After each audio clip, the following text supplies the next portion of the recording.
Assalamu alaikum wa rahmatullahi ta'ala wa barakatuhu ɗan uwa. Ni ne naku Saifullahi Yusuf Usman. Kamar yadda aka saba a kowane lokaci muka yin iya ƙoƙarin mu domin ganin cewa mun zaƙulo wasu muhimman abubuwa da za su inganta rayuwa, su kuma faɗakar da kai, su kuma tunatar da kai da sauransu. Wannan fikira tamu da muka fito da ita yau na san za ta yi matuƙar burge ka, musamman idan ka kasance kai ne wani lokaci za ka ga mutum zai shiga WhatsApp ya diba saƙon wanda aka turo mai, amma kuma bai so wanda ya turo wannan saƙon ya ga alamun cewar an duba saƙon da ya turo. To idan dai kana da wannan matsala kuma kana da sha'awar magance wannan matsala, ka biyo mu a cikin wannan bidiyo namu domin mu nuna maka yadda wannan abun yake.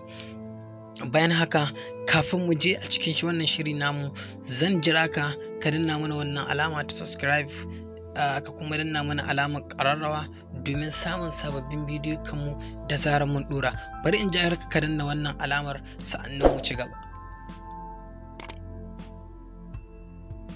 Yawwa dan uwa, yanzu na san ka gama dannawa, mu je domin in nuna maka yadda wannan abun yake. Da fari za mu zo ga cikin WhatsApp din mu kamar da muka saba, ga wasu digagga uku wanda suke shine zaɓin da za mu shiga, sai mu danna mu shiga. Bayan mun shiga sai mu zo nan ƙasa gaba ɗaya inda aka saka settings, mu zo nan ƙasa gaba ɗaya inda aka saka settings sai mu shiga. Bayan mun shiga nan wannan zaɓi ne inda aka saka settings, za mu zo ga wani wuri ne inda aka rubuta account, sai mu shiga wannan wurin na account. Bayan mun shiga ga wasu zaɓuɓɓuka nan za mu gani, sai mu je wannan inda key ɗin yake privacy ɗin nan na sama gaba ɗaya sai mu shiga.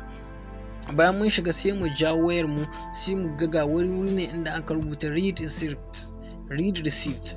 Daga lokacin da yanzu yana a kunne ne kamar yadda kake gani, daga lokacin da muka taɓa shi haka ya kasu, ya zama na cewa yanzu dukkan wani saƙo da aka turo a cikin wannan WhatsApp namu, da zaran mun buɗe shi, wanda ya turo wannan saƙo ba zai ga alamar cewa an buɗe wannan saƙon an karanta shi ba. Idan muka yi haka kuma kamar yadda ke gani ga yanan kuma mun kunna shi, yanzu duk wani sako da aka turo a cikin wannan waya ta mu muna buɗa shi, wanda ya turo wannan sako da ya duba zai ga alamar cewa wannan sako an karanta shi. Wannan ita ce fikirar da muka fito da ita a yau. Idan wannan abun ya buka, sai kada ka manta da danna mana alamar liking ka kuma sharing domin yan uwa su gani su masu ƙaro. Muna godiya kwarai da gaske da ziyartar wannan channel namu mai albarka, wato na Rami TV. Ku ci gaba da kasancewa tare da mu domin samun ire-iren waɗannan da ma waɗanda suka fi su. Muna godiya kwarai da gaske.